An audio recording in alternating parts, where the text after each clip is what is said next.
Halo semuanya, soal perang Rusia dan Ukraina. Kita semua pasti sedang mengamati perkembangan perang ini, bukan dari sisi perangnya, tapi dari sisi ekonomi. Selama beberapa tahun terakhir, pemerintah Rusia sedang membangun ekonomi negaranya untuk bertahan dari sanksi ekonomi yang bisa dikenakan oleh pemerintah Barat.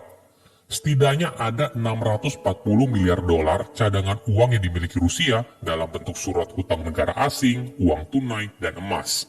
Strategi ini seringkali dikenal sebagai benteng ekonomi Rusia atau fortress ekonomi. Namun, apakah Rusia bisa bertahan dari gempuran sanksi ekonomi yang diberikan oleh Amerika Serikat dan para sekutunya? Sebelum kita mulai, buat kalian yang mau support channel ini agar terus berkarya, caranya gampang banget. Kalian cukup klik subscribe dan nyalakan loncengnya. Dukungan kalian membantu banget supaya kita bisa rutin posting dan bersama-sama belajar di channel ini. Situasi perang Rusia dan Ukraina bergerak sangat cepat. Dalam waktu beberapa hari, tentara Rusia sudah masuk ke dalam ibu kota Ukraina. Warga sipil menjadi korban hingga ada yang meninggal. Keputusan yang diambil Rusia lalu membuat Amerika Serikat dan para sekutunya menjatuhkan beberapa sanksi ekonomi kepada Rusia dan juga bisnis dari lingkaran terdekat Presiden Rusia Vladimir Putin.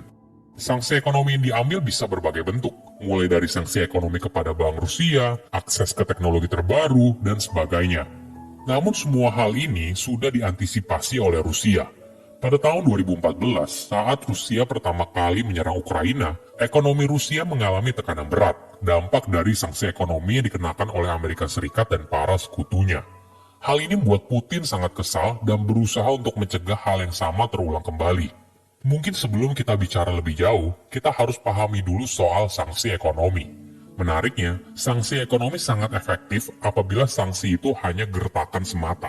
Karena ketika misalnya Amerika Serikat dan para sekutunya memberikan sanksi ekonomi, hal tersebut bisa berdampak buruk bagi mereka. Contohnya begini, ketika Rusia diberikan sanksi ekonomi, tentunya Rusia juga bisa memberikan sanksi ekonomi yang sama kepada Amerika Serikat dan para sekutunya. Aksi balas-membalas tentunya akan merugikan semua pihak. Bukan hanya pihak yang dikenakan sanksi, tapi juga pihak yang memberikan sanksi, karena kita semua tergabung dalam ekonomi global. Skenario idealnya adalah sanksi ekonomi hanya gertakan saja, dan berharap pihak yang dikenakan sanksi mengurungkan niatnya. Namun tentu saja, hidup tidak selamanya ideal. Mungkin setelah menimbang untung dan rugi, Putin lalu memutuskan untuk tetap menyerang Ukraina. Jadi sanksi ekonomi yang diberikan oleh Amerika Serikat dan para sekutunya bertujuan untuk menghukum keputusan yang diambil oleh Rusia dan berharap agar Putin mengubah pemikirannya. Salah satu sanksi ekonominya ditujukan kepada bank besar di Rusia. Sebagai gambaran, 4 bank BUMN terbesar di Rusia memiliki total 55% aset negara tersebut. 4 bank ini ibaratnya memiliki setengah uang yang ada di Rusia. Jadi, tekanan ekonomi yang diberikan pada bank ini akan berdampak signifikan. Para bank tersebut lalu dikenakan sanksi seperti pemblokiran atau pembukuan aset. Ditambah lagi, Amerika Serikat memberikan sanksi tambahan kepada bank sentral Rusia dan berbagai sumber kekayaannya. Jadi, Amerika Serikat memblokir semua transaksi warga Amerika yang berhubungan dengan bank sentral Rusia, Kementerian Keuangan Rusia, dan sebagainya. Hal ini tentunya bisa mendorong inflasi yang tinggi di Rusia. Dampak pemblokiran ini ternyata sangat berbahaya, karena ibaratnya pemerintah Rusia dimasukkan ke dalam daftar yang sama seperti mafia kartel, terorisme, dan sebagainya. Ketika Amerika Serikat menaruh kamu di dalam daftar tersebut, ibaratnya hampir tidak ada negara di dunia mau berbisnis dengan kamu, karena mereka takut akan diberikan sanksi ekonomi yang sama oleh Amerika Serikat. Sebagai gambaran, mayoritas bank di seluruh dunia menggunakan mata uang dolar Amerika Serikat dalam bertransaksi. Jadi ketika ada bank di negara lain berbisnis dengan bank Rusia menggunakan dolar Amerika, maka bank tersebut melanggar sanksi ekonomi dan akan menerima akibat yang fatal. Dampak dari sanksi ekonomi negara barat mulai terasa. Nilai mata uang Rusia telah turun secara signifikan dibandingkan dengan dolar Amerika Serikat. Selain itu, pasar saham Rusia telah tutup selama 2 hari berturut-turut dan kemungkinan akan berlanjut. Tapi Rusia sudah memprediksi hal ini. Selama beberapa tahun terakhir, mereka telah membangun benteng ekonomi untuk bertahan dalam kondisi yang dialaminya saat ini. Pertama, menyiapkan cadangan uang dalam berbagai mata uang asing yang bisa diambil kapan saja dia mau, tentunya bukan di negara sekutu Amerika Serikat. Total cadangan uang yang dimiliki setidaknya ada 640 miliar dolar dalam bentuk surat hutang negara asing, uang tunai, dan emas. Namun tentu saja, jumlah itu tidak cukup. Kedua, Rusia telah bekerja sama dengan China untuk menghadapi sanksi ekonomi yang dikarenakan kepada bank besar di Rusia.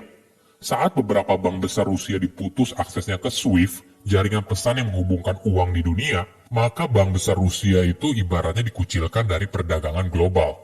Sebagai gambaran, bank besar di dunia menggunakan jaringan SWIFT untuk berbicara satu sama lain saat mentransfer uang ke negara lain. Nah, mungkin alternatif yang akan digunakan oleh Rusia adalah jaringan sistem keuangan yang dimiliki oleh China. Ketiga, Rusia mengurangi ketergantungan pada investasi asing. Sederhananya, Putin mulai berpikir untuk mengurangi hutang. Jika di zaman dulu banyak perusahaan Rusia meminjam uang dari negara barat, dalam waktu 8 tahun terakhir, jumlah tersebut sudah berkurang secara signifikan. Tapi bagaimana caranya untuk memenuhi semua kebutuhan warga Rusia tanpa hutang? Inilah yang membawa kita pada poin terakhir, yaitu ekspor minyak bumi. Ini adalah kartu kemenangan Rusia. Putin berpikir kalau penjualan minyak ke pasar dunia akan menutup semua kekurangan tersebut.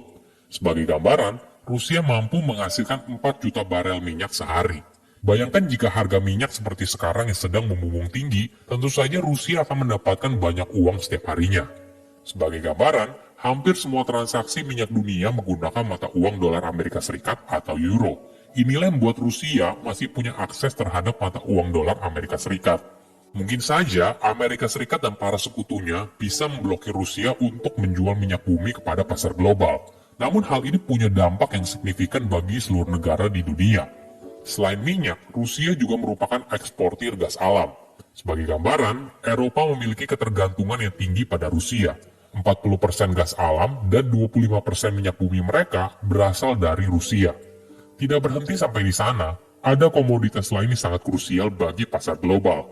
Ekspor logam Rusia menyumbang 43% dari total pasukan global. Nah, logam yang dimaksud itu seperti nikel, aluminium, hingga tembaga. Semua jenis logam ini sangat penting bagi pasukan global. Pertanyaannya sekarang seperti ini, apakah semua pertahanan ekonomi yang dibuat oleh Rusia bisa berhasil? Hanya waktu yang bisa menjawabnya. Oke, apa kesimpulannya? Pertama, perang tidak lagi soal angkat senjata. Jika di zaman dulu perang dimenangkan oleh negara dengan kemampuan militer tertinggi, namun sekarang perang tidak lagi dilakukan secara fisik, tapi secara ekonomi. Pemblokiran dan pembekuan aset menjadi senjata ampuh untuk menghancurkan ekonomi sebuah negara. Kedua, jangan terlalu bergantung dengan negara lain.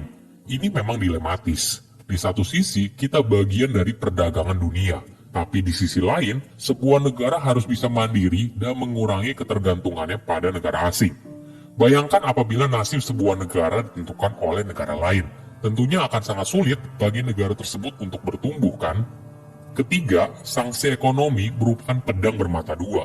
Walaupun Amerika Serikat memberikan sanksi ekonomi agar Rusia berhenti menyerang Ukraina, namun di sisi lain, sanksi tersebut bisa memiliki efek domino yang mengganggu perdagangan global. Silahkan komen di kolom komentar pelajaran apa yang kalian dapat ketika tahu informasi ini. Selain itu, komen juga mau tahu informasi apa lagi yang saya review di video berikutnya. Saya undur diri, jangan lupa subscribe channel YouTube Sikutu Buku. Bye-bye.